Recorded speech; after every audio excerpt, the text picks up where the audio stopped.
Hey there everybody, and welcome back to another Blender tutorial where in this one I'm going to be showing you how to make a flail. And I know what this looks like. It looks like a threat. It looks like a weapon that I'm going to use against you. It is not. It is not a threat against you. It is not a threat on your life. Let me just show you how to model a flail where some of it is modeling and some of it is procedural. So let's get into it. So we're going to start off by deleting everything, and there are three parts to the flail. There's the handle, which we're going to make first, there's the chain, and then there's the ball. It looks like I just made a stick of dynamite, but those are the three components. Starting off with the handle, it looks like a cylinder, so we start with the cylinder. In edit mode, I'm going to scale with Shift-Z to scale on everything except the Z-axis, and resize it until it's roughly the dimensions of the handle. I'm going to add a loop cut, I'm going to bevel, and with this bevel, little shortcut for you guys, Alt-E lets you pick how you want to extrude. And I want to extrude along normals, because if I just extrude in a direction, it does that. So Alt-E, extrude along normals. And then we can also use a boundary selection to bevel this. So a lot of quick modeling tips right there. We want to make this shade smooth so you don't see the facetting, but when we make it shade smooth, you're going to see that the shade smooth kind of goes on overdrive, right? So in the object properties, go to normals and make sure auto smooth is enabled. So it's smoothing only within a threshold of a certain angle, so 30 degrees. And that is almost it for the handle. I'm just going to inset a little with I, extrude, maybe a little less, extrude, scale, and bevel. So this is where the chain is going to come off of. And just like that, we have the handle. For the chain, we're going to use geometry nodes, but we can start off with a regular curve. So I'm going to go into edit mode, rotate this so we can see it. I'm just going to start off by kind of laying this out as a curve. And sorry about that. There's a phone. Should I muted it before I began, but who would have thunk it. We're going to make a chain. So just kind of position this the way that you think it would be kind of positioned. So it's kind of, gravity's kind of dragging it down a little, something like that. So this is our curve. We're going to use geometry nodes to actually turn this into a chain. But first of all, let's increase the resolution. So this is the before, and this is the after. It just smooths out our curve. We can even go further. And we want to turn this into a chain. Before we turn it into a chain, let's make a single link. So I'm going to start off with a circle. In edit mode, I'm going to pick some of these vertices, basically half of this, and move it over by, let's say, 1.5 units. And then I'm going to recenter this by bringing it back 1.5 units divided by 2, so negative 0.75. This is going to be the basis of our link, right? So a chain is made up of a bunch of links. This is the link, and we can hide that. So with the curve, we're going to go into geometry nodes, and again, our goal is to turn this into a chain. What I'm going to do is I'm going to, first of all, bring in our chain element. So this is object info to bring in an object. Which object? The circle. So if I now join these together, you'll see. So I'm going to join geometry with this, and you can see now we have both of these. What I want to do is I want to instance the chain along this. What does that mean? It means for each point of the curve, put a chain, or a chain link. So I'm going to instance on points, and I'm going to instance this chain. And what you're going to see it's going to do is it's only going to add 2 chain links. I'm tired of specifying what I mean there. Why does it only add 2? Well, if we go into the curve, you can see there's only 2 control handles, so it's putting 1 on each point. To have more points throughout, we need to resample the curve. So we're going to resample this curve, so now it's composed of 10 points, and we might change that later. First of all, we need to take our chain link, and I'm transforming it so it's going to be smaller.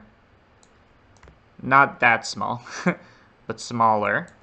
And this is going to make it so that we can actually start visualizing how many chain links we need. We'll fix this later. We need to make sure that it's flowing along the curve, though, because right now they're all pointing upwards. Okay? To do this, we are going to flow this along the curve tangent. So bring in this curve tangent. And you can see it almost does what we want, but not really. This is because we need to turn our tangent vector, which is again showing the flow of the curve. We need to turn that into rotation data. So align Euler to vector, connect this to the vector, and you can see now it's actually flowing along the chain. And let's have it like offset every other chain. So like one goes like this, one goes like this, and it's rotating, rotating, rotating. What we can do is we can say, let's look at the index of the curve. In other words, the position of the, not the position, the enumeration of the points of the curve. So we have the 0th, the first, the second, the third. We're going to take that and we're going to say, look at every other one. So we're going to say, take the modulo 2. If you're not familiar with this, what it means is it's saying, turn this into 0, 1, 0, 1, 0, 1, offset by 2. You can see there's pairs, 0, 1, 0, 1, 0, 1. And this, we can either plug into the rotation, or probably a bit better, we want to plug it into only one component, like the x component. Let's see what that looks like. Oh, does it give the exact same thing? I believe it does. Oh, no, it doesn't. So we're going to use it only on the x component. And now that we know the size of this, or we can actually modify the size of this, let's scale it down so that they're perfect, like that. Awesome. And these need a bit of dimension, because right now we have a bunch of just mesh objects. To turn this into a thing with thickness, here's a little trick. We're going to first of all turn this into a curve. So this is the chain link, the big circle that we made, this thing, right? We've imported it inside of geometry nodes. We've scaled it, and now I'm saying turn it into a curve, and this is kind of a weird trick, but turn it into a curve, and then turn it back into a mesh using a circle as a profile, and you can see all of a sudden, once I bring down the radius, this actually has a thickness. Look at that. It's a neat trick, because once you turn something into a curve and then turn it back, you can say give it a profile curve, give it thickness. So that's the trick we executed here. By the way, probably a good time to save, so I'm going to call this flail tutorial. Finally, for the modeling, we need the actual ball, and for that, it's basically a sphere. So just take a sphere, make sure it's roughly the right size. It's actually smaller than you'd think, this ball. It's like this tiny little thing. So put it where it belongs, put it in its place. And now we need to give this thing spikes, and that's also going to be done with geometry nodes. Here's a trick. I'm going to add in an icosphere, which is basically a sphere, but it's kind of like segmented like this. And the reason I'm doing this is I'm going to say for each point here, put like a spike on top of it. So it's kind of like the instance on points we did before, but this is going to give us spikes along the sphere. So we're going to instance on the icosphere a spike, which basically looks like a cone. And let's see what that looks like. Yep, they're all pointing upwards.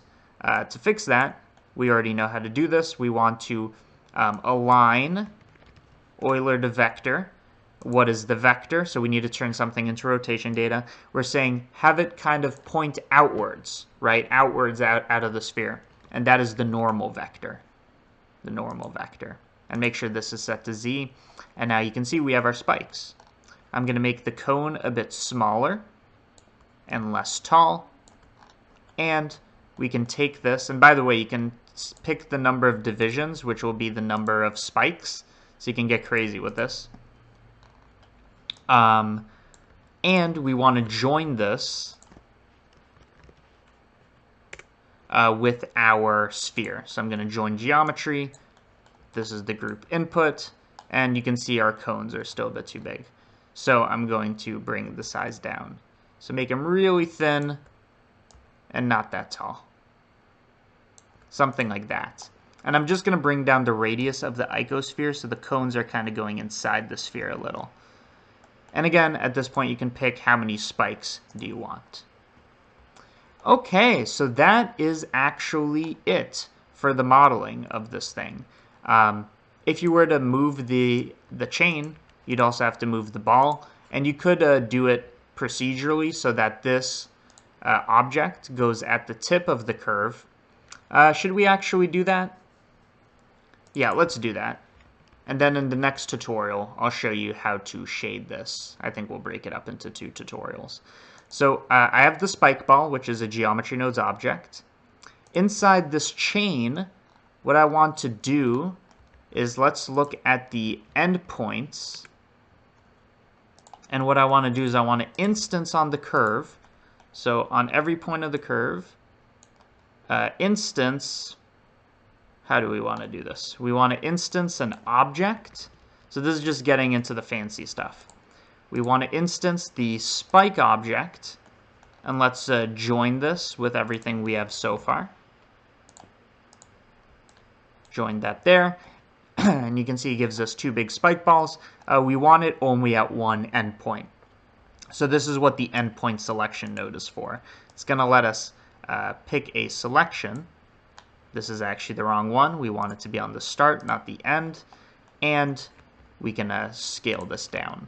So what I've done here is I've said only for the start, the first index, the first point on the curve, actually instance this thing and make it tinier. The way this works now is if we move this, it actually moves our ball as well, which is pretty cool. If you make it too far, these links are going to be not correct. And there's a fix for this, by the way. We can change this to length, the resampling, and just kind of pick what makes sense. And now, as we increase this, it's going to give us more and more chain. So look at that. That's actually very cool. Okay, so that's the modeling for this. I will do the texturing, the shading, in the next tutorial. Now, if you want the blend file for this project, there is a link in the description for Patreon. I really appreciate all 600 some patrons. You guys are the best. You are funding what I do here financially. Without you guys, I would not be able to make a living making tutorials. So I really appreciate it. Go to the Patreon to get access to blend files, to tutorials early, so the shading tutorial is already going to be up there, and yeah, so thank you so much for watching. I really appreciate the patrons. If you want to even donate $1, that would be amazing, and it's not really a donation, you get something in exchange, but that'd be amazing, and thank you for watching. I will see you on the next one.